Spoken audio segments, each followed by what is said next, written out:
诚意告黑胜诉，法院眼里，一封道歉信到底怎样才算有诚意？道歉也有标准。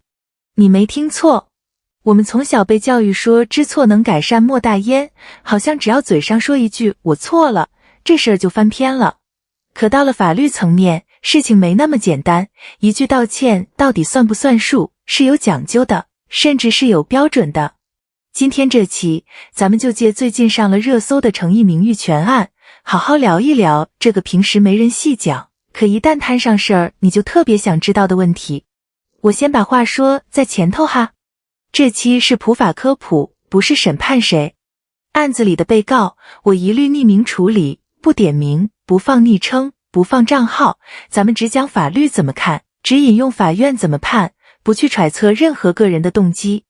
听完整再判断，别急着下结论。那么问题来了，这事儿到底是怎么回事？我尽量用最中立的方式给你捋一遍。2025年10月，诚意工作室发了一份维权声明，说要对一批长期发布侮辱、诽谤内容的网络账号启动诉讼，并且同步在公证取证。到了2026年1月呢，有部分被告收到传票之后，主动发了道歉信，想和解。但诚意这边没接受，坚持继续走完程序。然后就是今年2026年7月3日，长沙市的基层人民法院下了一审判决，案号我念一下：2026/01005民初112号，判令被告删除全部侵权言论，书面赔礼道歉。7月底，北京荣开律师事务所正式通报了进展，舆论一下就起来了。从声明到判决大概8个月。说实话，这个节奏在名誉权案子里不算慢，反而偏快。这个后面我会讲为什么。行，经过就这么多。你注意到没有，我刚才全程没有加任何形容词，因为接下来真正有意思的东西不再发生了什么，而在为什么法院这么判。咱们一层一层剥。第一层，你看到的。判决一出，很多人第一反应是去看那封道歉信长啥样，然后就发现这封信怎么说呢，差点意思。它是一份电子打印件，没有手写签名，没有真实姓名，没有落款日期，通篇用的是深感歉意这种词，连对不起3个字都没出现过。好，现在关键来了。作为科普，我不评价这个人有没有诚意，那是法院的事。我想借这个细节给你讲一个绝大多数人根本不知道的知识点，在名誉权纠纷里，赔礼道歉是一种法定的责任承担方式，它不是走个过场，它是有审查维度的。那法院一般看哪几样？我给你拆。第一，内容的针对性，道歉的说清楚是就哪件事对谁道歉。含含糊糊一句如有冒犯深感歉意，法律上很难认定这是一个有效的消除影响的道歉。第二，公开的范围，这一点特别重要，你在哪儿骂的，原则上就得在哪儿以对等的可见度道歉。你在一个几十万粉的公开账号发的东西，私信道个歉，那是不对等的。第三，形式的严肃性，这就回到署名、落款这些东西了。为什么法律实务里对这些看得比较重？因为署名和落款本质上是我为我说的话负责的一个确认动作。你想想看，一份连名字都不署的道歉，它在法律意义上是谁在道歉都成问题。哦，对了，这里我得补一个背景，不然你听着可能觉得抽象。在司法实践里，如果被告拒不道歉，或者道歉不符合要求，法院是可以采取替代执行的。比如把判决书主要内容公开登报，费用由被告承担。也就是说，道歉这件事你敷衍不了，躲也躲不掉。这个制度设计恰恰说明诚意在这里不是道德要求，而是有牙齿的法律要求。这个术语我当时也是查了半天才敢跟你讲，替代执行、消除影响，这些都是有明确法律依据的。如果我表述有不精确的地方，评论区里做法律的朋友帮我指正一下。第二层，法理层面，媒体没细说的部分。这个案子里还有一个特别典型的细节，据媒体转述，有一方当事人曾经辩解，说自己的账号被8个人同时登录，意思是那些话不一定是我发的。停一下，我又要强调，我不针对任何具体的人，但账号是大家一起用的，不是我发的这种抗辩，在网络名誉权案子里太常见了，常见到它几乎成了一个标准模板。所以我特别想借这个机会讲清楚一个原理，网络上谁在说话，法律是怎么认定的。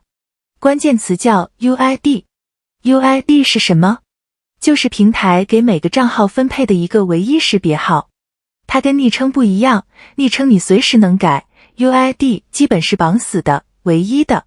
所以在证据层面， UID 能把言论和这个特定账号锁定在一起。那账号被多人登录能甩锅吗？这里得说清楚，单靠 UID 一项，不必然直接等于某个自然人就是责任人，法院其实是综合认定的。他会看什么呢？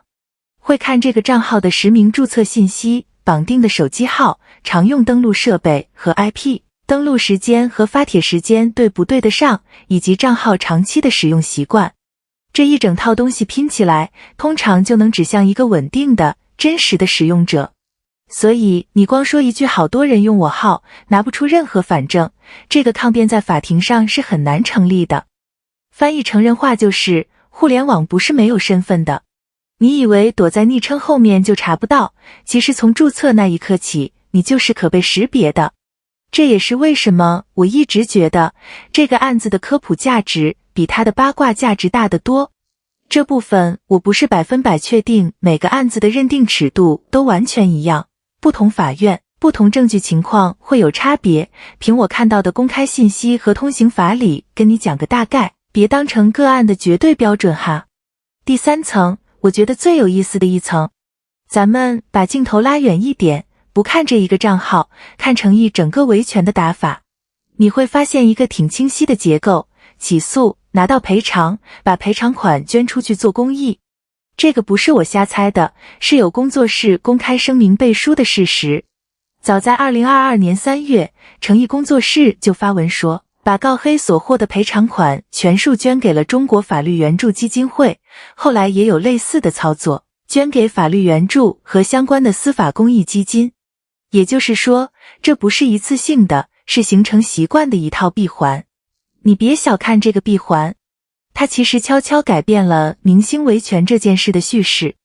以前的告黑更多是我赢了，你赔钱，落点在个人得失上。但赔偿款全捐公益这个动作，等于是把维权从为我自己讨个说法往上抬了一层，变成我用我这个案子去支持更多打不起官司的人。你品，这个利益就不一样了。他把一件本来可能显得斤斤计较的事，变成了一件有公共性的事。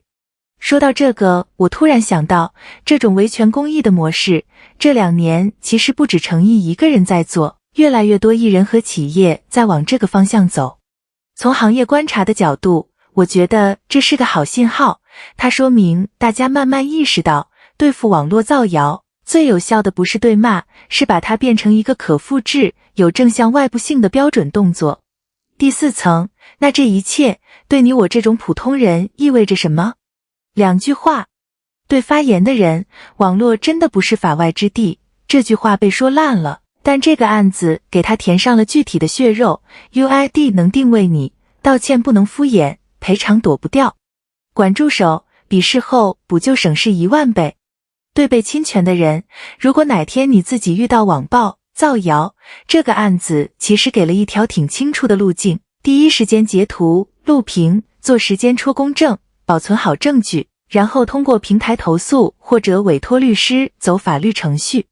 取证这一步最关键，很多人是败在当时没留证据上的。好，快到结尾了。其实做这期之前，我一直觉得告黑就是个娱乐新闻，谁赢谁输，看个热闹。真正翻资料翻下来，我才发现里面的法律细节一个比一个有意思。一封道歉信该怎么写才算数？一个 UID 怎么就锁定了责任？一笔赔偿款怎么就变成了公益？这3件事单拎出来都是一堂课。诚毅在这件事上选的是把纠纷交给法律，用司法来定分指争，而不是在网上你来我往的吵。这种做法本身，客观讲是理性的，也是值得记录的。